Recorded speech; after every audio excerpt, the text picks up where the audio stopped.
दुखद घटना की वजह साफ है दोस्तों। इंडियन एक्सप्रेस की इस रिपोर्ट को देखिए। महारानी लक्ष्मीबाई मेडिकल कॉलेज के इस नियोनेटल इंटेंसिव केयर यूनिट में कैपेसिटी थी 18 बच्चों की और इसमें एडमिट किए गए थे 49 बच्चे। इंडिया टुडे की रिपोर्ट में सोर्सेज के हवाले से बताया गया कि इलेक्ट्रिकल ओवरलोड की वजह से शायद शॉर्ट सर्किट हुआ हो, जिसकी वजह से यह आग लगी। एक सीनियर एडमिनिस्ट्रेटिव ऑफिशियल ने बताया कि उस वार्ड के सीसीटीवी फुटेज में दिखा कि इक्विपमेंट में इलेक्ट्रिकल स्पार्क हुआ और आग लग गई। एबीपी न्यूज की न्यूज रिपोर्ट बताती है कि आग ऑक्सीजन कॉन्सेंट्रेटर में लगी थी। सोनू और संजना का 11 दिन पहले बच्चा हुआ था। क्योंकि बच्चा प्री मैच्योर पैदा हुआ था, रेस्पिरेटरी इश्यूज के लिए उसका इलाज चल रहा था इस हॉस्पिटल में, और फिर आग लगी और इनके बच्चे की मृत्यु हो गई। जलाओं की संतोष देवी की मृत बच्चे की पहचान शनिवार को ही हो सकी। सोचिए कि किस तरीके से उस मां ने पूरी रात गुजारी होगी।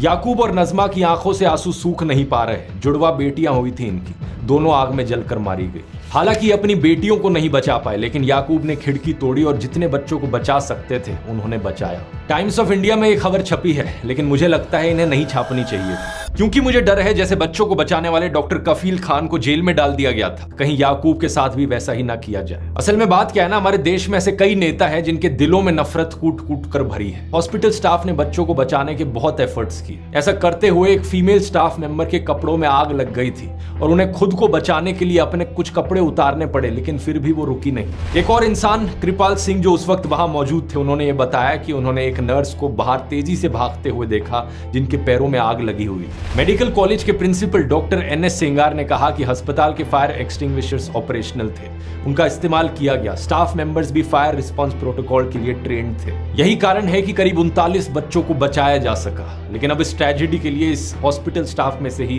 किसी को बलि का बकरा ना बना दिया जाए, ये मैं उम्मीद करता हूं, क्योंकि हमारे देश में दोस्तों कुछ नेता इतने ढीठ हैं कि कभी अपनी गलतियों को स्वीकारेंगे नहीं। साल 2022 में पोर्चुगल के देश में एक प्रेग्नेंट इंडियन टूरिस्ट महिला की मृत्यु हो गई थी और वहां की हेल्थ मिनिस्टर मार्था टेमिडो ने इसे अपनी गलती मानते हुए इस्तीफा दे दिया था। सोचकर देखो, एक टूरिस्ट की मृत्यु होने पर हेल्थ मिनिस्टर ने इस्तीफा दे दिया। और यहां उत्तर प्रदेश में क्या हुआ, जब हेल्थ मिनिस्टर और deputy chief minister Brajesh Pathak अस्पताल आते हैं तो ऐसी ट्रेजेडी के समय भी उनके स्वागत के लिए सड़कों पर चूना डाला जाता है, VIP वेलकम दिया जाता है। इस वीडियो पर बवाल हुआ तो ब्रजेश पाठक ने कहा कि मैं तो इस VIP वेलकम की निंदा करता हूं। जिसने चूना डाला उसे पहचाना जाए और उसके खिलाफ कार्रवाई की जाए। मतलब सोचकर देखो, अब इन बेचारे लोगों की क्या गलती जो वहां पर चूना डाल रहे थे। क्या वो बंदा जो इनका VIP वेलकम कर रहा था वो अपनी मर्जी से कर रहा था? मंत्री जी, पूरे राज्य में किसी को शौक नहीं होगा आपको VIP वेलकम करने का। और अगर आपको इतनी ही निंदा करनी है VIP वेलकम की, तो अपने चीफ मिनिस्टर आदित्यनाथ को कहकर एक ऑर्डर पास करवा दो कि पूरे स्टेट में, पूरे उत्तर प्रदेश में सारे VIP वेलकम बंद किए जाए।